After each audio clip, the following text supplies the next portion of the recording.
Hello, Pisces. Welcome to Lotus Heart Tarot. I'm so happy to have you here. You guys are absolutely amazing.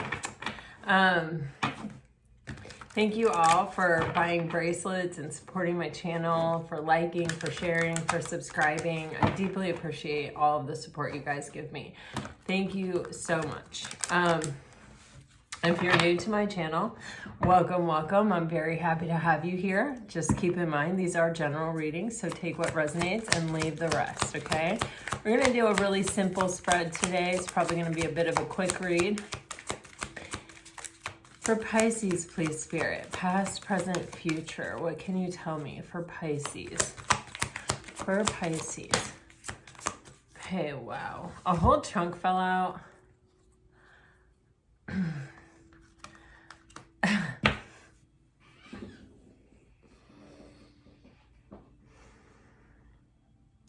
I desperately wanted to put this away. Like I wanted to put this back in the deck, but I just couldn't. I looked at it and I knew that this is your message. So I was, the best laid plans, right? But I think it's always best to stay fluid in life. Oh my God. Pisces. It seems that you're dealing with a soulmate who has disappointed you, who may have made a lot of false promises and not followed through. I feel like you intuitively know, though, that it could have gone the distance. It just didn't. And that feeling of incompleteness, that feeling of untapped potential can really be a hard one to let go of. It can be a real challenge, because when you really believe in something and you really see the potential in something and you really know what someone is capable of, or you have seen it all work out, or even you just have a deep intuitive knowing, and you can even see the person's wounding that's causing them to sabotage or to run away from the potential. It's tough, because you're kind of at their mercy in that situation, until you say, all right, I'm not going to give this my power. I'm going to pull my power back. I'm going to put my power, I'm going to focus on the things that make me happy besides this. I'm going to hope or visualize or manifest or surrender the rest of it to the universe and just say, I've done everything I can do. I can't do any more. I'm going to do my best to come to a place of peace and acceptance with it. I realize that I may always have some feeling about this, but I'm doing my best. I'm putting myself back together.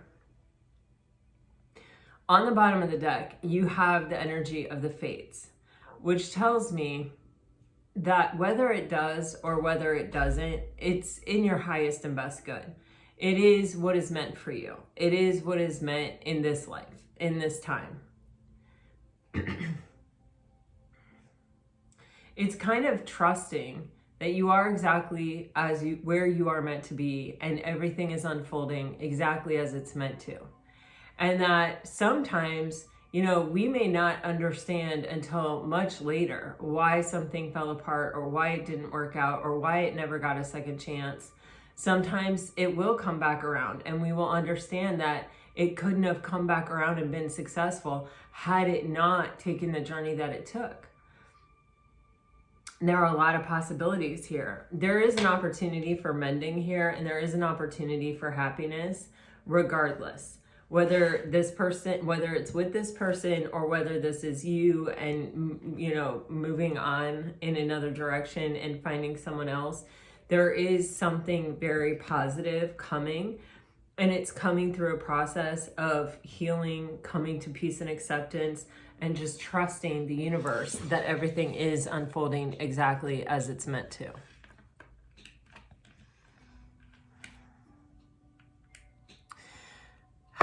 What else can you tell us, please? What is going on with this person? What can you tell us, please, Spirit?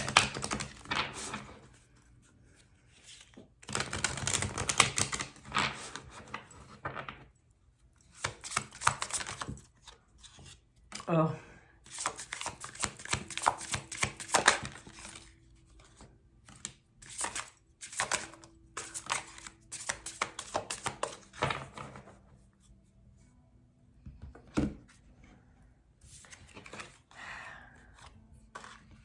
Guys, you have been getting this message for days in a row now. Different decks, very different scenarios, different attempts at different reads. You keep getting this message. So, you know, the Piscean full moon is coming up. We got a lot going on astrologically. We have then the new moon eclipse in Libra, my sign, right after this Pisces full moon eclipse.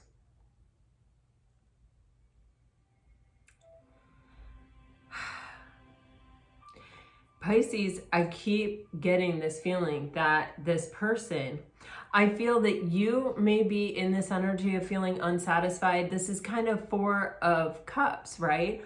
And I feel like, you know, you may have felt this way for a while. I feel like you have decided to move on. You have decided that your life is too precious to spend it, you know, feeling that way or giving this much power to the situation that is completely out of your control, and that you've got to focus on the other things in your life that bring you joy and bring you happiness with the milk and honey card. You've got to nurture your own soul here.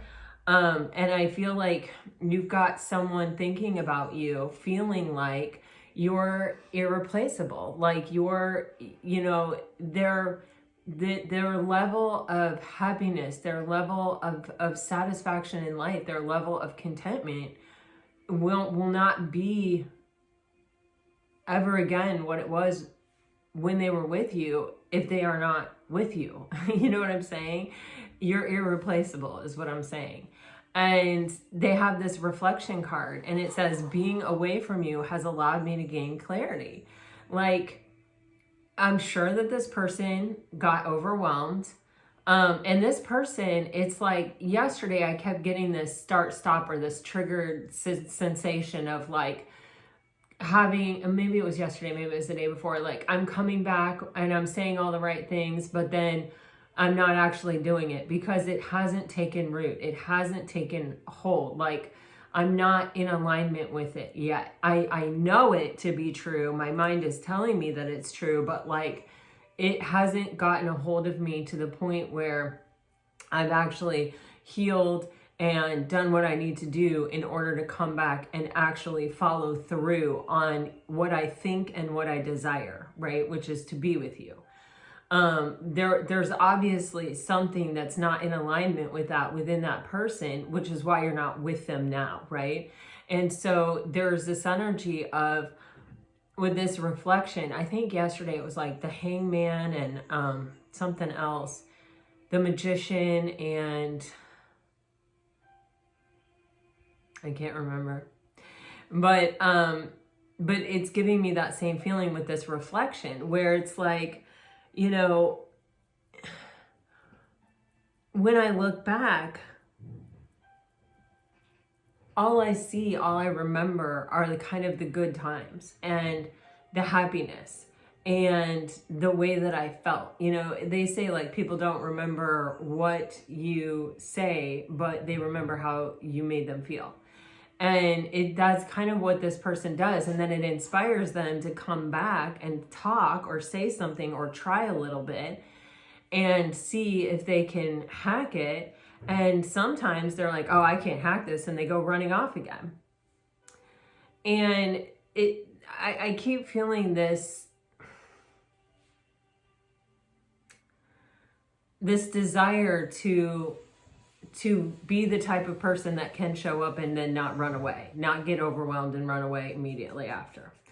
And, you know, we can hope and we can want in one hand, but until we actually dive deep into the trigger is what the space that holds all the answers. You know, so when we dive into the trigger and we go, why is this making me feel this way? Why is this making me feel uncomfortable? And we uncover the core feeling, the core wound that lies beneath that trigger, then we can bring it into the conscious, and then we can release it and we can heal from it, and we can come to a place of peace with it, so that we are more stable, we are more steady, and we can show up and we can actually stay there. We can actually have what it is we desire. And so I feel like, you know, with this person, you have this secrets card and it says, I haven't told you everything. But notice on these people's faces, it's not like tears. It's not like I betrayed you and da da da da da. No. These secrets, it feels almost like a deeper level of intimacy, or a level of intimacy with this person that they haven't quite gone to. They may, you may know, you know, the tip of the iceberg when it comes to this person's wounding or their experience, or, you know, what's going on inside their head or whatever.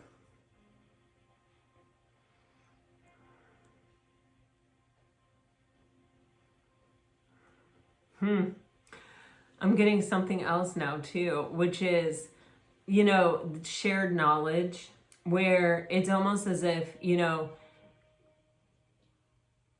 giving someone hope through revealing something to them. Like maybe your person has never heard about attachment styles, and they come back to have this conversation, and you recognize it because it's happened before. And you say, you know, I really want this too, but I also, you know, it's taken me a while to get back to this place, or whatever it is that you want to say. And, you know, have you ever heard about attachment styles, or, you know, avoidant, you know, and tell them what you know, or point them in a direction, or, you know, tell them there's a video. I wouldn't do it like just out of the blue, but like if you're having a conversation and someone is really trying to bare their soul to you and having a hard time, or you can sense that they're getting overwhelmed, or this is playing out like a pattern you've seen time and time and time again, there is kind of this opportunity to say, I see that you're, you know, trying to heal. I see that you're trying to do better. I see that. You know, I see that you want what I want, and I see this beautiful future. But I also see that this is a barrier, or this is something that's constantly getting in the way.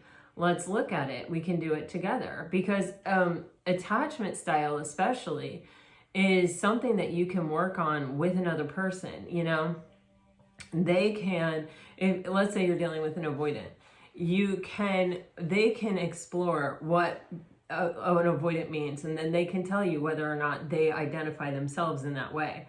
And if they do, then you can look up how to date an avoidant style, an avoidant attachment style. And it will give you so many tips and so many, you know, it's psychological, it's emotional. It's something where you can give someone extra support or extra, you know, whatever they need. You know, I'm not going to get all into it, but you can Google it, and you can work together to kind of create a safe space for this relationship.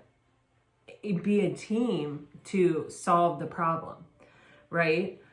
Because not everyone can go off and heal on their own. And not everyone even knows where to look or what to do, or even really has the discipline to do it on their own. But if it's like, I think I told you guys the story that like I used to smoke, and I used to smoke the Juul. And when once I started juuling, I had a very, very, very hard time quitting. And so I had this friend who also smoked the Juul, and she called me and she said, listen, I read that it's so much better if you quit with a partner. And she was like, you're the person I want to quit the Juul with. All of our friends smoke the Juul. I worked in the entertainment industry. Everybody smokes. And so I was like, okay.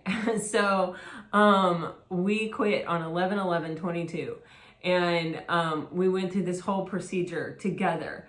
And we both did quit. Neither one of us have smoked since. And it was a challenge, but it was a different kind of challenge, because we didn't want to let each other down. And in some way, our feeling of we have to be there for the other person, or, you know, if they haven't quit, then, you know, if they haven't given up, then I don't want to give up. And then also, when you were having a really hard time with it, when you were feeling overwhelmed, you also felt like you had a person that you could go to say, oh my gosh, today has been so difficult. It's all I'm thinking about. I want it so bad. Like, I don't know how I'm going to make it through today. And, you know, I remember having those moments and my friend would say, well, you know what helped me today? I drank a glass of tea.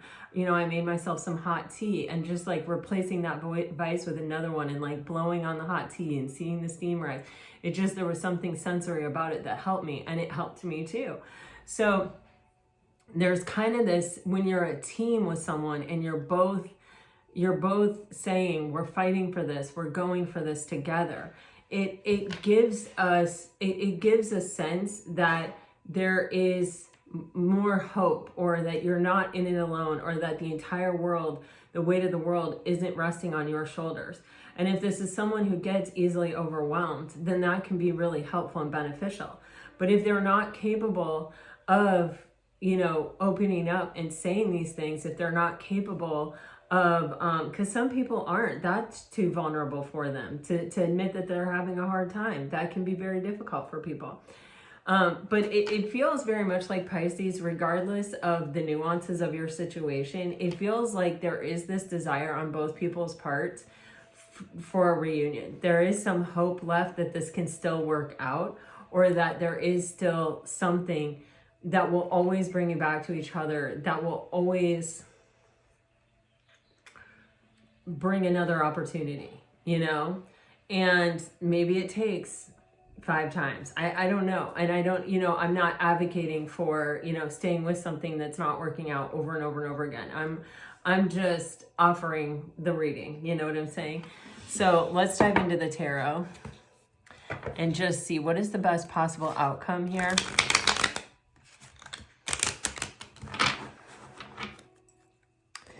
What is the best possible outcome in this situation for Pisces right now today?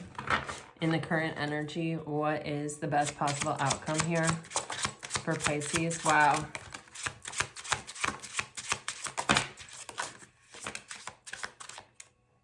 So the sun flipped around in the deck first.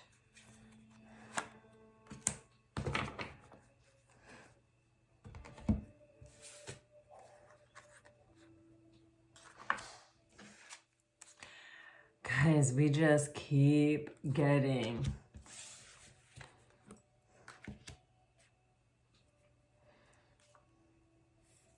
the same energies. So the sun came around first, and it flipped over first, and it stayed in the deck, and it did its own thing, you know? And I always find that to be something that is important, the way the cards fall. And so I think that the sun in and of itself is the best possible outcome. It's telling you, you know, the sun represents a reconciliation of soulmates. It represents extreme happiness, clarity, and healing. And you can see on the card, this is just 2 casual people enjoying a casual day, you know, in nature. So there's something almost like regular or everyday about it, and something that is like familiar and comfortable in the card. So, you know, I feel like your best possible outcome in the situation is, you know, still exists. You have the 7 of Swords with the King of Swords. And again, this is that energy. The King is that level of mastery, right? And the 7 of Swords is that energy of being misaligned within and betraying yourself, self-sabotage. And so this is someone who is going to learn to master their thoughts, is going to learn how to stop self-sabotaging what really matters to them. I mean, this is the nest. This is all the chances, all the new beginnings in this nest here with this crow and the pearls, and the swords are going through the nest, and some of these eggs are cracked open, and it's like all the ways in which I hurt the opportunities and the chances that I've been given because of this misalignment that exists within me, because of these thoughts that betray me and cause my actions and my words to betray my true desire. With the King of Swords, this is someone, you know, who's learning how to be the master of their thoughts, the master of, you know, not allowing their mental body to ruin these beautiful gifts, these beautiful opportunities. You got the 7 of Pentacles in reverse with the 5 of Cups upright. You know, we always have the opportunity to say, you know, I've given this all the chances I can give it. It hasn't grown. It hasn't taken root. You know, my husband and I actually have like a spot in our landscaping. We got a bush and we planted it there in like January, and the bush died. And, you know, we were like, all right, maybe it was the bush, right? So we went and got a different bush and planted it, and that bush died. And then I just decided it wasn't the right time to plant another bush. So I put some seeds, some flower seeds down there, and they didn't really thrive. One flower, it is a prolific flower, but one flower grew. And so we were like, man, wonder what's up. So we're gonna like pull it up, and we're gonna put some like organic soil mix in there and like some nutrients and stuff to see if like, I don't know what may have happened there. But anyway, sometimes something just doesn't grow, and it just doesn't grow, and it just doesn't grow despite, you know, all of your best efforts, right? And it with the 5 of Cups and the 7 of Coins in reverse, it's sort of that feeling of, okay, you know, I could really get stuck in the past. I could really get stuck in, man, that's the one that got away, or, you know, man, that was that missed opportunity, or man, that just, there's like this little boat and the whole house is in water and the cups are up here, and it's just, it keeps giving me the impression of that's the one that got away, or, you know, that ship has sailed, or I'm not giving this any more opportunity. We always have, we can always say, okay, look, I've done my best, and, you know, it just didn't pan out. It just didn't work, and I'm just walking away from it, right?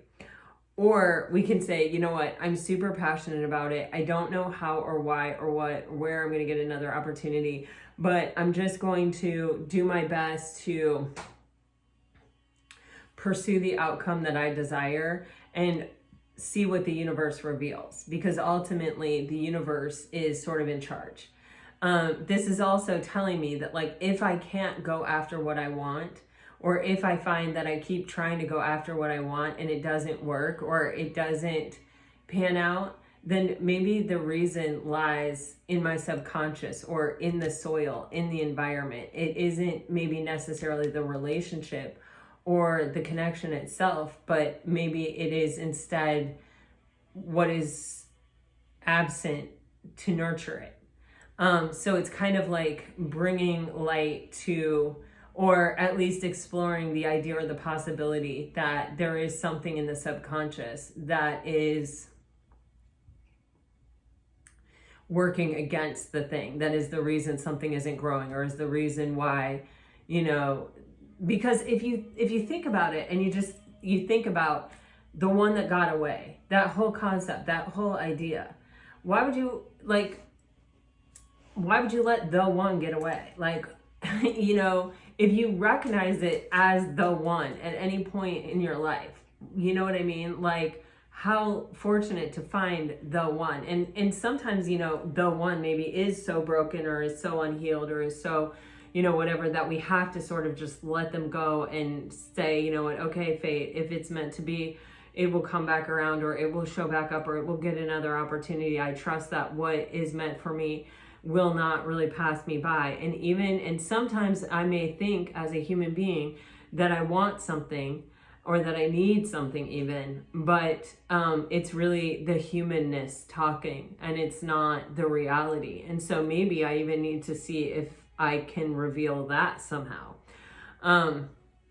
With the Page of Pentacles though, this route even takes us to a place where we're getting a gift, where we are learning a spiritual lesson, where we're uncovering something that in some way is able to set us free. I get that with this like bulb that is like sprouting or something like that. And I can still find happiness. I can still find joy in that. You know, it still makes it worth having done it, you know, because now there's something new, something rich, and something full of potential within me that would not have existed had I not gone through this experience, right? At the bottom of the deck, you have the Emperor, and this is making an empowered choice, really. Whether it's you, whether it's them, or whether it's both of you. It's kind of getting yourself to a place where you feel that whatever is, whatever has happened, whatever will be in this situation is coming from a place of an empowered choice. You know, if your choice is, I have given this everything that I can, and it wasn't enough, or it isn't enough, or whatever, I'm choosing to, you know, take the beautiful spiritual gift that I got from the experience and like move on in a new direction or focus on other things, great. If it is an empowered choice of, okay, if this person comes back and wants another chance with me, then I am going to really, you know, instead of even allowing myself to be triggered, or instead of, you know, putting, you know, I just got the strongest feeling of, you know, sometimes when people come back, it happens that, you know, you think you want it, you all you can think about is the untapped potential, but you're growing through the experience when you're looking for growth, and when you're looking for the gift, and you're looking for the light in the situation. And if your person is someone who is struggling to just even identify and heal a wound, they're probably, you know, in a lot of cases, they're maybe not growing at the same rate you're growing, if they're growing much at all.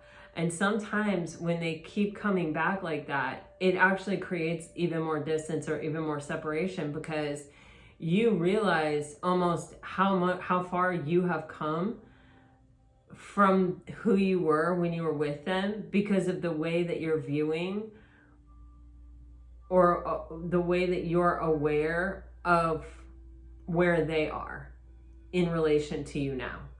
And it may be one where it's just not attractive anymore, where it's just like, you know, I just don't feel the same way because things have changed so much. Or I have changed so much, you know, the distance, the gap between where I am and where you are is very great. But it is almost then the foundation is the knowledge that you have kind of done the work and you have chosen the empowered path, and that now you can make this decision with confidence to put it behind you. Or it is, in my time away from this person, I learned about attachment styles, I learned about becoming the awareness, I learned about healing my own wounding, I learned about leaning into my own triggers, and now when this person comes back, I'm armed with a whole different set of tools to offer the connection that I wasn't before. And in that way, I'm empowering both of us. I'm offering both of us the best chance here, or the connection, the best chance at success here. So I see in the best possible outcome, I can see it working out. I don't think for a lot of you, the best case scenario is off the table, but I do see that there is an opportunity for this person to master their thoughts, or to overcome this misalignment within them that prevents this from working out. And, you know, it's their choice whether they take it or not. But I do feel that there could be an opportunity here for a strong conversation. And it may be one where you offer your own wisdom, your own knowledge, what you have sought in this time apart on your own, to offer the situation. But I feel like if you have been unsatisfied or bored or depressed or not able to find someone that does it for you the same way that person did, or as much, I feel like something is coming where you're going to be in a position to make an empowered choice. Whether it is to go in a new direction and leave this person in the past, or whether it is to say, okay, but we need to work on this, or we need to look at this. All right, Pisces, let me get you some messages.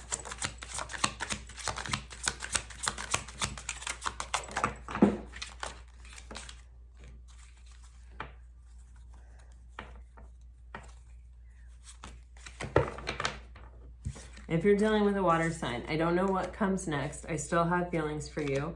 Radical acceptance and surrender can help you let go.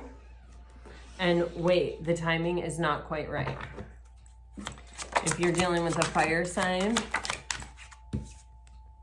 we don't share the same values. I look for you everywhere. We need to let each other go. Clear your energy field and focus on yourself before acting. I can't get enough of you. I hide my feelings and I would do it all again. Yeah.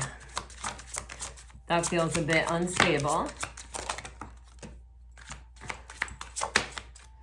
If you're dealing with an earth sign, you inspire me. This love is emotional, physical, and unconditional. You've learned the spiritual lesson. Detach with love to clearly see the truth, and working less will help strengthen your relationship. If you're dealing with an air sign, you're getting this person is in your life to teach you a spiritual lesson. I feel the sexual attention. Try something you've never done before. I don't know why this happened. I need security, and everything happens for a reason. Pisces, this is what I have for you. Just a quick little read today, but it seems that, this energy is getting very, very, very, very, very consistent. So I feel like give it some time, do your best with yourself, and just see where all of this shakes out. All right, here we go. Until next time, guys, I send you off with all my very best. Always, always, always. Bye-bye.